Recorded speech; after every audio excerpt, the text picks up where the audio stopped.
Brass instruments are expensive, and like many things out there, we've seen their prices climb over the last few years. And so there is this perennial question in the brass industry of what the best value is. How are we able to squeeze out the maximum playability possible for the lowest price in return? How good of a deal can we get on a new instrument? And the instruments that we're looking at today, I think, are a really good exemplifier of this principle of an instrument that can be built down to a reasonable budget and still holds up in terms of being a serious performing instrument. A friend of mine named Chris Martin, not that Chris Martin, different Chris Martin, started this company called Arch City Brass. It's just starting to get off the ground now, and he has given me an early look at his two Flugelhorn models that he plans to offer, and I've enjoyed testing them both against one another, and that's what we're going to do in this video. We're going to see how they stack up to one another and other Flugelhorns that I've played. I'm really excited to dive into this, so without any further ado, let's do just that. As I mentioned, this is all very new, but my understanding of Chris's process and workings with Arch City Brass is that he takes European materials, ships them to a factory with which he works in China, and develops specs for a line of instruments that they then ship to him and he quality tests out of Columbus, Ohio, and that is where he sells the instruments to you. I've tested a number of instruments on the channel that are made in places like China or Taiwan. I've tested some that are then quality tested either in the US or the UK and then sold from there, and we've talked about how that kind of lowers the likelihood of you getting a really bad egg or a really sour apple. And obviously it's nice to have the bad apples eliminated from the bunch so that you don't end up with one. However, there are still limitations there. Often, what we talk about are the limitations of the quality of the metal used. So this is actually the first I'm hearing of European materials being imported to China for the production of said instruments, and that really is an interesting premise. Furthermore, the specs I'm seeing on these instruments are not the same as what I've seen from other instruments coming out of Chinese factories, and that leads me to believe that Chris is actually working with these factories in some more meaningful capacity than just, here, make a dozen of your most basic flugelhorn and then send them to me and I'll quality test them. There's a little bit more going on than that, which I really appreciate, and he has quite the line of instruments planned. Like I said, everything's in kind of an early phase right now, so I can't guarantee anything, but from what we've talked about, he's got these two flugelhorns in production, he's got 3 different models of B-flat trumpet, a C trumpet, a cornet, a piccolo trumpet, quite a healthy range of trumpet-shaped objects for the aspiring trumpet doubler to pick up. But today we are looking at his 2 different flugelhorn offerings at slightly different price points, and we're going to see how they stack up. First up, we have the cheaper of the two, which is the Versaflug model, and starting off really strong here,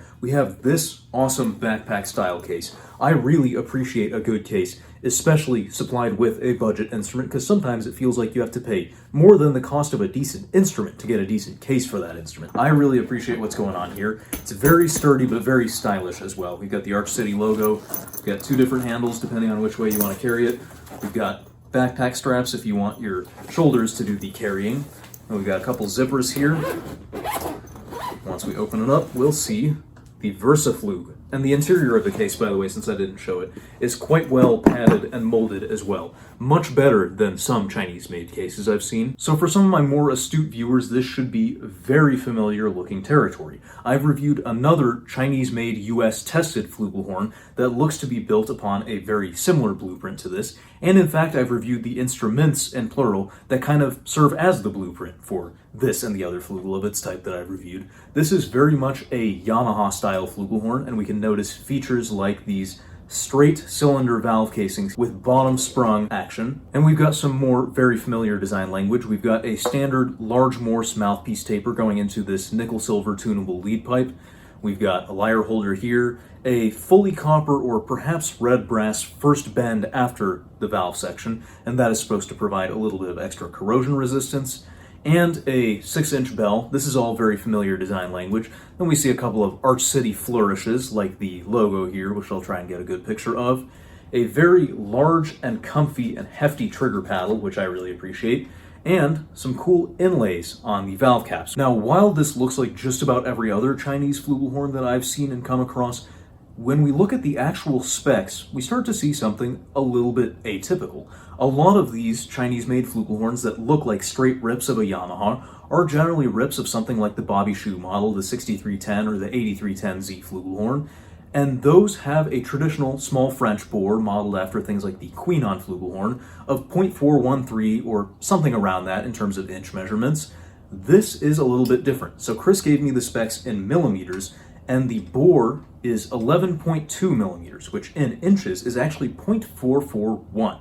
That's quite a lot larger than the traditional small French bore that a lot of Chinese flugels are built on. And this is overall the cheaper of the two flugelhorns that Chris plans on offering. It's supposed to retail around $800, making it competitive with these other sorts of flugelhorns that are offered by companies like John Packer or Austin Custom Brass. So that, by my calculation, leaves the more expensive of the two flugelhorns to look at, and it is the Harmonyflug model. It shows up in this case, which I think is even nicer, although not quite my style for a couple of reasons. We've got this nice pocket clasp here, and then we've got handles on both sides again. Unfortunately, this handle has a clasp around it that tends to come undone a little too easily for my liking. And then we've got, actually back here, a zipper that reveals backpack straps. So very slick design, actually. And like before, once you do undo this clasp, which tends to undo itself if you're not careful, then you can open up the case to reveal the Harmonyflug. And this time we've got quite a different design language. There is nothing Yamaha whatsoever about this flugelhorn. This is something in between a Bach 183 and a Conn Vintage One.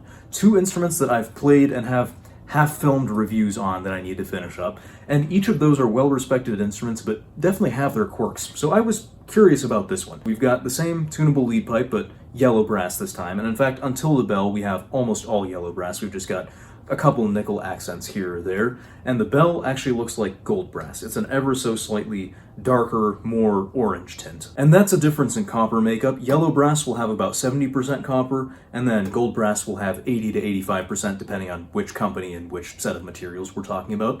We do have top sprung valves as evidenced by these more ornate balusters. Typically, if you see these sorts of barrels, the spring is up top. The slides have a rather wider span to them, but once again, we have a nice, comfortable paddle, something that I can really appreciate considering actually a lot of even more well-reputed makers have rather small, uncomfy paddles, so I really like something like this. We once again have those nice inlays for the top caps, and the specs on this instrument are more what I would expect of the typical French school of flugelhorn design. We do indeed have that gold standard 413 bore at the valve section, and the bell is actually a little bit larger. It is 159 millimeters or 6.26 inches, so a little larger than 6 inches. This, once again, being the more expensive of the two flugel offerings in Arch City's lineup, is expected to retail at $999, so $200 up from the price of the Versaflug. And of course, as we dive into our playing demos, we'll see whether that $200 markup is worth it. To put these two horns through their paces against one another, I decided to test two different excerpts on two different mouthpieces. I think that'll give us a good sense of the general capabilities of each instrument and give you a sense of maybe what sort of mouthpiece each would prefer. So starting off, we'll have a more technical excerpt on a Yamaha 16F4, which is a brighter sounding mouthpiece between the two, and then we'll hear a slower, more ballad-like excerpt on a Dennis Wick 2FL. You can see scans of those two mouthpieces here. They are both conveniently on my favorite website, trumpet.cloud/mpc, which I'll leave a link to in the description, and you can see they are quite different mouthpieces. The Yamaha certainly looks like it would play a little bit brighter than the Dennis Wick, and that, for sure, it does. It has a very slim V-shaped cup that ends at a shallower point than the Wick's much more bowled-out cup. But enough waffle. Let's hear the demos and let you decide for yourself.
So I want to go over a few key impressions I had playing these two instruments across a few main categories of how the horn plays. First things first, as far as ease of play, I think both of these instruments speak pretty easily, and that's been a common characteristic actually of the cheaper Chinese-made flugelhorns I've tried, is they tend to actually speak quite well.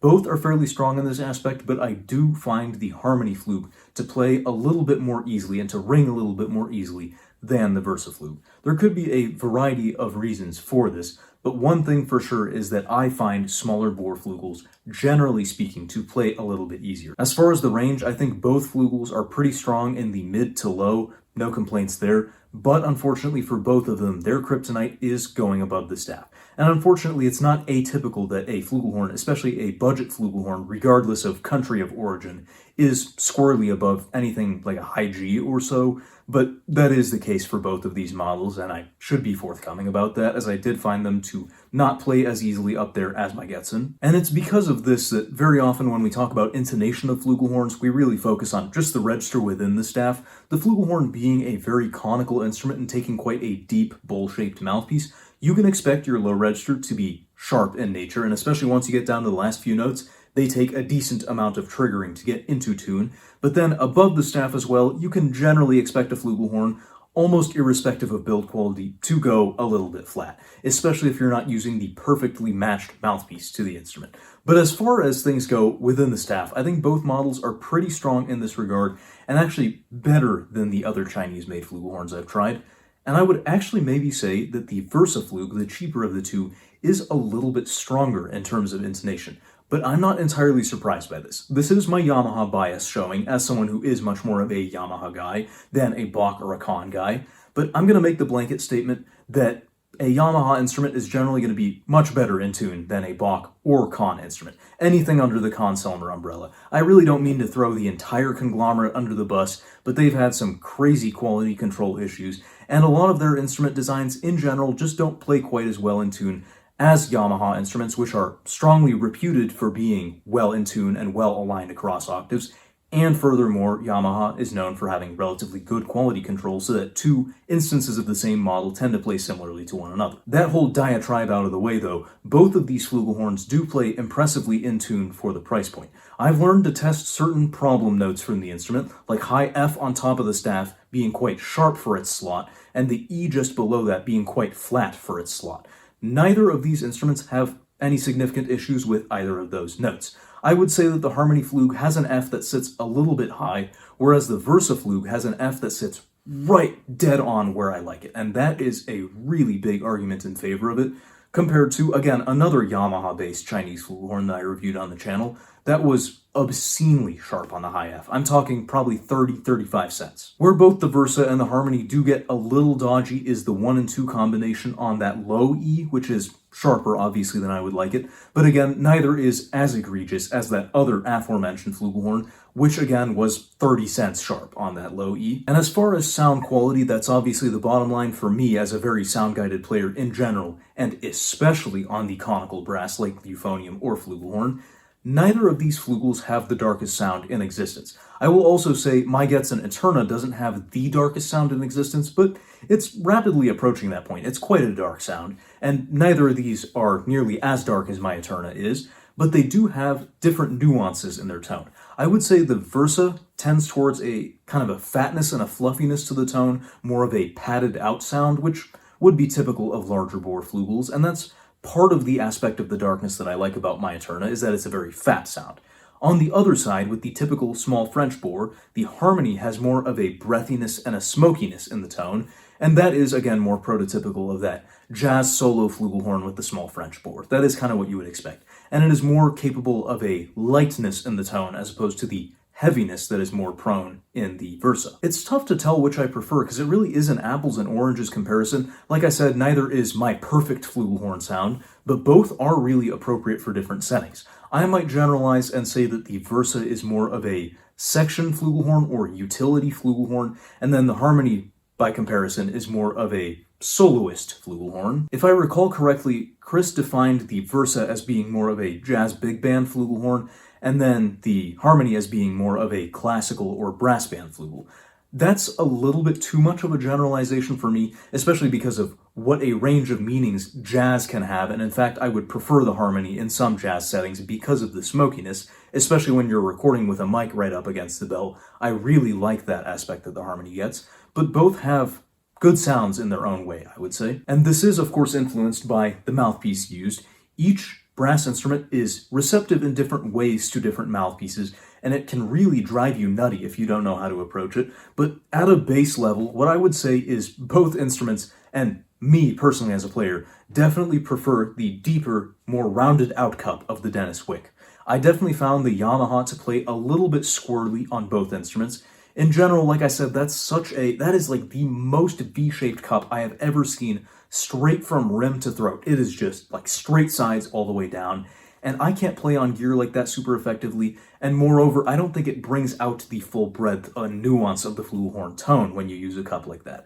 And that's something that I, actually, if I may go on another diatribe, I really don't like about a lot of mouthpiece companies. They say, oh, cornet and flugelhorn take a deep V cup. I don't like that terminology, because if the cup is too V-shaped, it's actually too slim on the sides to produce a full-bodied tone, and you get kind of a weird blow and sound and playing experience in general, and that's why I don't generally play on stuff as V-shaped as the Yamaha F4 cups. But anyway, these two instruments have different levels of receptiveness to each mouthpiece, and on a base level, I think the Harmonyflug handles this difference a little bit better.